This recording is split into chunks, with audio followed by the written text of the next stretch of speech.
오늘 본문 말씀은 크게 두 부분으로 나눌 수 있겠습니다. 총 9절밖에 되지 않는 상대적으로 짧은 말씀인데요. 먼저 1절부터 3절까지의 내용을 하나의 단락으로 볼 수 있고 4절부터 9절까지의 내용을 또 다른 이야기로 볼 수 있습니다. 1절부터 3절까지의 말씀을 보시면 그날의 이스라엘 백성들이 또다시 하나님의 말씀 앞에 나와 앉고 말씀을 집중하여 바라보는 것을 우리가 살펴볼 수 있습니다. 그래서 1절 말씀에 보시면 그날 모세의 책을 낭독하여 백성에게 들렸는데 라고 하면서 이스라엘 백성들이 하나님 앞에 늘 말씀과 함께 살아가는 모습을 우리 가운데 보여주고 있습니다. 그런데 그러한 사람들이 하나님의 말씀을 듣게 되었을 때 어떻게 했냐면 1절 중간부터 보시면 그 책에 기록하기를 암몬 사람과 모압 사람은 영원히 하나님의 총회에 들어오지 못하리니 라고 되어 있습니다. 그리고 암몬 사람과 모압 사람이 들어오지 못했다라고 하는 이 말씀을 읽었다라고 하는 거예요. 이 말씀은 신명기 23장에 보면 기록이 되어 있습니다. 그러니까 이스라엘 백성들이 느헤미야에서는 성벽을 재건을 하잖아요. 그러니까 포로로 잡혀갔던 사람들이 돌아와서 에스라 시대의 성전을 재건하고 또 느헤미야에서는 성벽을 재건하고 그리고 실제로 12장까지 앞부분은 굉장히 좀 뭐라 그럴까요? 우리에게 무미건조하다 그러면 조금 이렇게 이상한데 왜냐하면 하나님 말씀을 우리가 무미건조하다고 표현하기에는 조금 이렇게 감히 그럴 수 없는 부분이 있어서 그런데 사실상 앞부분에 이렇게 사람들의 이름만 쭉 나오는 부분이 있었습니다. 근데 이제 그러한 사람들의 이름은 그 당시 하나님 앞에 언약을 지키기로 하고 예루살렘 성에 살기로 작정했던 사람들, 하나님과 가까이 거하기를 스스로 결단했던 사람들이기 때문에 실제로는 굉장히 중요한 인물들이라고 말씀드릴 수는 있는데요. 그러한 사람들이 다 이렇게 정착하게 살게 된 다음에 그들의 삶 가운데 하나님의 말씀을 읽고 듣고 또 듣고 읽은 말씀을 삶에 적용하는 것들이 그들의 삶 가운데 이게 이루어지게 된 어쩌면 그들의 삶의 일부가 된 그런 모습을 보여주고 있다라고 하는 거예요. 근데 그들이 읽은 말씀이 조금은 어색하게 다가올지 모르지만 모압과 암몬 사람은 이스라엘 총회에 들어올 수 없다. 그러니까 하나님의 백성이 될 수 없다라고 하는 그 말씀을 읽었다라고 하는 거예요. 그러면서 2절에는 그 이유가 나와 있고요. 3절 말씀에 보시면 그들이 하나님의 말씀을 듣고 곧 모압과 암몬 사람은 우리 가운데 함께 할 수 없어 들어올 수 없어 라고 하는 말씀을 듣고 나서 3절 말씀에 보시면 섞인 무리 가운데 이들을 다 이렇게 배제해야 한다 그럴까요? 이렇게 쫓아내게 되는 거리를 두게 되는 그러니까 하나님의 말씀을 읽고 읽은 대로 삶에 적용하는 모습을 보여주고 있습니다. 근데 왜 성경은 이렇게 암몬과 모압 사람에 대해서는 조금 이렇게 좀 매몰차게 말씀하실까? 그 이유를 2절이 말씀하고 있는데요. 이는 그들이 양식과 물로 이스라엘 자손을 영접하지 아니하고 도리어 발람에게 재물을 주어 저주하게 하였음이라. 그러나 우리 하나님이 그 저주를 돌이켜 복이 되게 하셨다 하였는지라 되어 있습니다. 이 얘기는 또 출애굽 시대로 다시 넘어가야 됩니다. 그러니까 암몬과 모압 사람이 이스라엘에 들어올 수 없다는 얘기는 신명기 23장에 적혀 있다고 말씀드렸는데요. 민수기의 이야기로 다시 넘어가야 되거든요. 그러니까 이제 민수기 시절 이스라엘 백성들은 애굽 땅에서부터 가나안 땅까지 가장 빠른 길로 오지 않았습니다. 그러니까 가장 가까운 길로 오지도 않았고요. 광야 40년을 헤매면서 빙빙 돌아왔는데 빙빙 돌아오다 보니까 조금 멀리 돌아오게 되면서 이스라엘 땅 동쪽으로부터 이스라엘 땅으로 들어오게 되었습니다. 원래 가깝게만 오면 애굽이 이스라엘보다는 남서쪽에 있거든요. 그러니까 남서쪽에 있으니까 가깝게 들어오려면 서쪽 방향으로 들어오는 게 훨씬 가깝습니다. 그 길이 또 해안길이기도 해요. 그러니까 지중해를 끼고 가는 해안길이기 때문에 길도 평평하고 고지대도 없겠죠. 왜냐하면 해안길이니까 당연히 저지대 평안한 길일 수 있는데요. 그들이 그 길로 오지 못했습니다. 근데 이제 동쪽으로 돌아오다 보니까 마침 모압 땅을 지나야 되는 거예요. 암몬 땅도 지나야 됐습니다. 물론 에돔 땅도 지나게 되고요. 그러니까 늘 이스라엘과 실제로 형제 관계에 있는 나라이긴 했지만 이스라엘 백성들과 늘 마찰이 있었던 나라들을 겪고 오게 되었는데 그 중에 모압 땅이 이스라엘 백성들이 그 땅을 지나가려고 할 때 그 길을 허락하지 않을 뿐더러 도리어 발람이라고 하는 거짓 선지자를 고용을 합니다.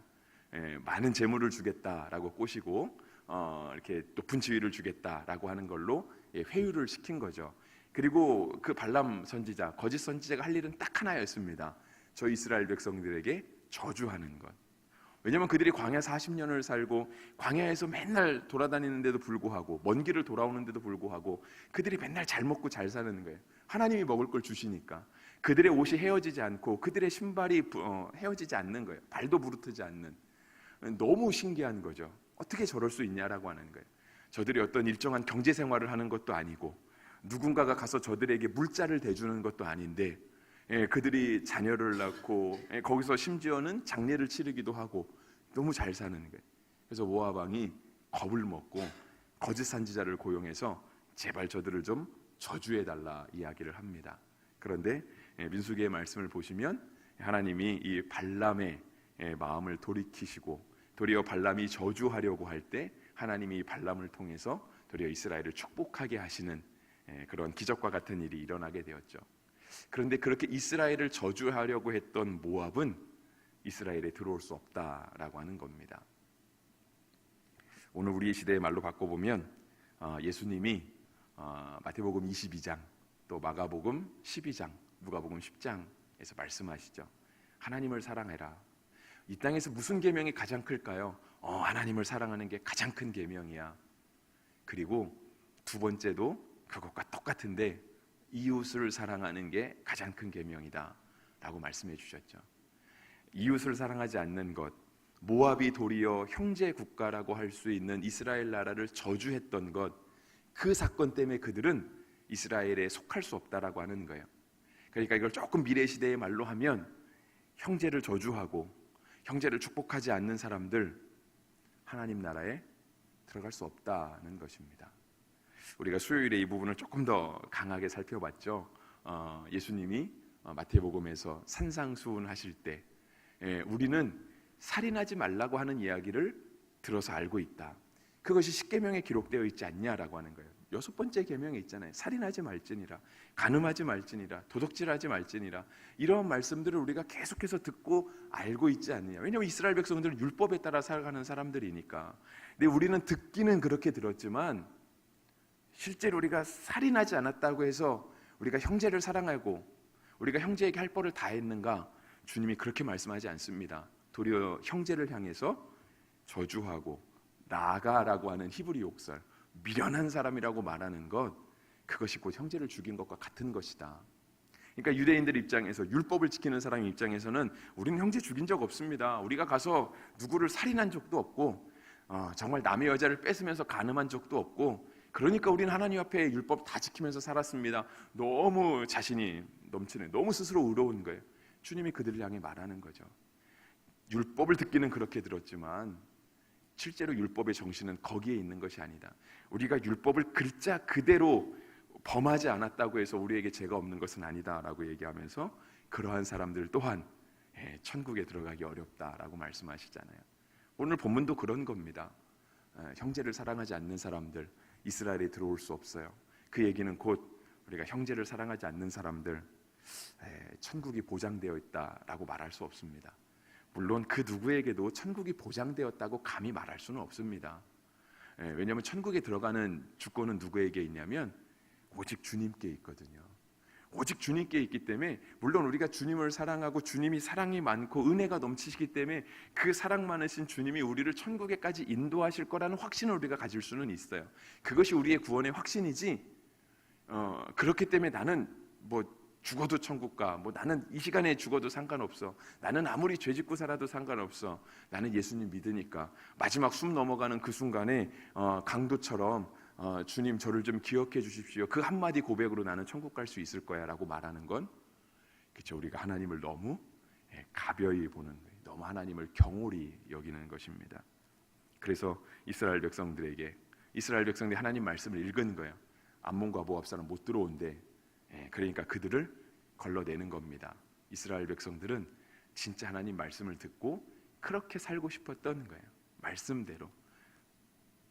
그리고 이어지는 4절에부터 말씀은 또 무엇이냐면요, 엘리야십이라고 하는 제사장이 있었다라고 하는 거예요. 근데 그 엘리야십이라고 하는 제사장이 도비아와 좀 가깝게 지냈던 것 같습니다. 그래서 4절 마지막 표현에 보면 도비아와 연락이 있었다라고 이렇게 기록하고 있는데요. 연락이 있었다는 얘기는 그냥 어쩌다 한번 이렇게 문자 보내는 사이가 아니라 가깝게 지냈다는 뜻이죠. 가깝게 지냈다는 뜻이에요. 근데 엘리야십이라고 하는 사람은 제사장이었고요. 도비아는 우리가 느헤미야를 통해서 계속해서 바라본 인물입니다. 이스라엘을 방해했던 사람, 산발락과 도비아와 게셈, 아라비아 사람들, 이런 사람들 늘 이스라엘 백성들이 성벽 재건 못하게 하고, 그들이 성벽을 재건하려고 하니까 불시에 우리가 그들을 기습해서 그들을 죽이려고 했고, 심지어 느헤미야를 불러내서 대화 좀 하자고 불러내서 예언을 할 그러한 나쁜 계략을 가지고 실제로는 대화를 할 게 아니라 몰래 죽이려고 했던 그러한 암살을 계획했던 사람들이 바로 이들이었거든요. 근데 이제 이들이 평안하게 되었다라고 해서 이제 다시 그들과 연락해서 하는 거예요. 도비아와 연락을 했다. 그리고 이 도비아라고 하는 사람이 성전을 재건하는 것에, 성벽을 재건하는 것에 반대되는 그 대표적인 인물로 성경이 기록하고 있다라고 하는 것은요, 그들이 하나님의 일을 가로막을 만큼, 그러니까 예루살렘이 다시 세워지는 것을 방해할 만큼 그들에게 그만한 영향력이 있는 사람이라고 볼 수 있는 겁니다. 그러니까 예루살렘이 다시 재건되기 전에 그들은 이미 그 땅에서 기득권을 가지고 있는 사람들이었어요. 예루살렘 성벽이 세워지고 다시 그 성이 예전처럼 많은 사람들이 살게 되면 내가 가진 것을 일부를 떼어줘야만 하는, 그래서 내가 손해를 입을 수밖에 없는 그런 이치에 있는 사람들이 바로 예루살렘의 성벽이 재건되는 것을 방해하는 사람들이었습니다. 그리고 예루살렘 성벽을 재건하기 위해서 온 사람이 바로 느헤미야라고 하는 총독이었거든요. 페르시아 황실로부터 파견된 사람이었어요.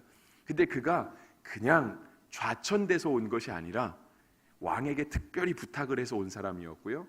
왕은 이 느헤미야를 보낼 때 도리어 군대 장관을 함께 대동해서 보낼 정도로, 그리고 주변에 있는 많은 사람들에게 느헤미야가 가서 성벽 재건하려고 하면 니네가 좀 물자를 대줘야 된다고, 그렇게 왕이 명령을, 칙서를 써서 보낼 만큼 위대한 인물이었습니다. 도리어 느헤미야는 이 예루살렘 땅을 향해서 올 때요, 왕이 안 보내고 싶어 했어요. 왜냐하면 왕에게 정말 총애를 받는 사람이었거든요. 그래서 안 보내고 싶었는데 느헤미야가 그렇게 간다고 이야기를 하니까, 우리 형제들이, 우리 고향 땅 사람들이 성벽도 짓지 못하고 황폐된 성에서 살고 있다고 하니까 그게 너무 마음이 아파서 간다고 하니까 왕이 결국은 보내주려고 허락은 합니다. 근데 느헤미야 2장에 보시면 왕이 이 느헤미야를 보낼 때요, 하나의 약조를 받아요. 절수로 따지면 2장 6절인데요. 왕이, 아닥사스다 왕이 느헤미야를 보내면서 너 언제 갔다 언제 돌아올 건지 약조해라 이야기합니다. 지금 가면 언제 올 건데 돌아올 날을 나에게 확정하고 가. 그만큼 왕에게는 느헤미야가 참 믿을 만한 사람이었던 거죠. 술 맡은 관원이라고 했잖아요. 왕의 먹을 거를 책임지는 사람이었습니다. 뭐 새벽에 길게 설교할 거는 아니지만, 그리고 또 우리 또 성도들 입장에서는 조금 이제 한국교회 전통에 따라서 어색한 부분이기는 한데요. 여러분, 우리가 술을 먹는다 할 때요, 보통 누구와 술을 먹을까요? 감사합니다. 네. 맞아요. 같이 술 마시고 싶은 사람과 술을 먹는 거잖아요. 처음 본 사람과 술을 먹을 때는 뭔가 목적이 있는 거예요. 영업을 해야 되거나 뭔가 이유가 있는 거예요. 우리 좀 편하게 얘기해 볼게요. 여러분, 누구와 커피 마시고 싶으세요? 경치 좋은 곳에 가서, 분위기 좋은 곳에서 누구랑 커피 마시고 싶죠? 사랑하는 사람, 진짜 이거를 나만 보기 아까워서 함께 보고 싶은 사람과 먹고 싶잖아요.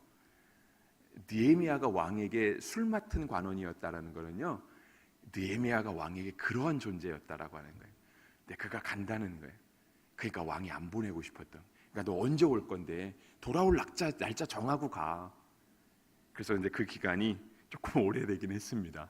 오늘 본문에 보면 32년 6절에 보시면 그러잖아요. 바벨론 왕 아닥사스다 32년에 다시 왕에게 갔다 했으니까, 느헤미야 1장 1절에 보시면 아닥사스다 왕 20년에 왔으니까요, 총 12년 동안 떨어져 있기는 했습니다.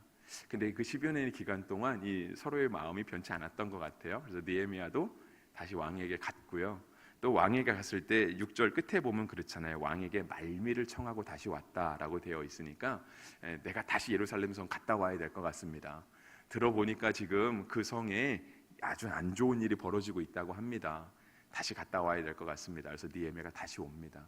다시 왔더니 제사장이라고 하는 사람이 이 도비아라는 사람에게 성전의 한쪽 편 방을 내준 거예요. 도비아는 진짜 이스라엘 사람들 볼 땐 나쁜 사람인데 그런 사람에게 방 한 칸을 내준 거죠. 근데 방 한 칸을 내준 이유는 도비아라고 하는 인물과 가까이 지내야 될 필요가 있었던 거예요. 그와 가까이 지내면서 얻는 유익이 있었던 거죠. 근데 사람들이 이걸 문제 삼지 않는 거예요. 왜냐하면 그냥 익숙한 겁니다. 익숙한 거예요. 그럴 수 있지 뭘. 우리가 저 정도 사람이라면 그냥 성전 한쪽 공간 내주는 거는 뭐 그냥 그건 괜찮아. 그 정도는 내가 용납해 줄 수 있어. 예루살렘 성전에 제사장이 엘리야십 하나만 있는 건 아니잖아요. 근데 많은 사람들 가운데 그게 그냥 통용이 됐던 거예요. 용납이 됐던 거죠. 그런데 느헤미야가 32년에 다시 와서 8절 내가 심히 근심하여 도비아의 세간을 그 방 밖으로 다 내어 던지고 명령하여 그 방을 정결하게 하고 하나님의 전의 그릇과 소제물과 유향을 다시 그리로 들여놓았느니라 했습니다. 그러니까 성전으로 하여금 다시 성전의 모양을 찾아가게 하는, 성전으로 하여금 다시 성전의 기능을 담당하게 하는 그 일을 느헤미야가 다시 해갔습니다. 그래서 우리도 우리에게 익숙한 게 사실상 좋습니다. 익숙한 게 굉장히 좋은 거고요. 우리를 편안하게 합니다. 그런데 우리에게 익숙한 것들 가운데 혹시 우리가 그냥 너무 익숙해서 나중엔 특별한 분별함 없이 그냥 가만히 들어온 것들이 있지 않을까. 우리가 예전에 디모데전서 보면서요, 항상 거짓 선지자들은 우리에게 가만히 들어옵니다. 가만히 들어와요. 거짓 선지자들이 우리에게요 명찰 달고 들어오지 않아요. 현수막 들고 들어오지 않습니다. 나는 거짓 선지자입니다 라고 우리에게 광고하면서 대대적으로 우리에게 들어오지 않아요. 그렇게 들어온다면 우리가 당연히 거부하지 않겠습니까? 저 사람 거짓 선지자래. 막아 못 들어오게 해. 그러니까 막을 수 있어요. 근데 거짓 선지자는 우리에게 가만히 와요. 있는 둥 없는 둥. 벌써 여기 와 있네? 라고 하는 느낌이 들게끔 그렇게 오기 때문에 늘 우리가 주의해야 합니다. 그래서 도비아를 쫓아낸 이 느헤미야의 모습, 또 그 앞에는 모세의 율법책을 읽고 그 율법책에 기록된 대로 그렇게 살아가려고 했던 이스라엘 백성들의 모습, 그 모습이 바로 우리의 모습이 되어야 할 것입니다. 기도하겠습니다.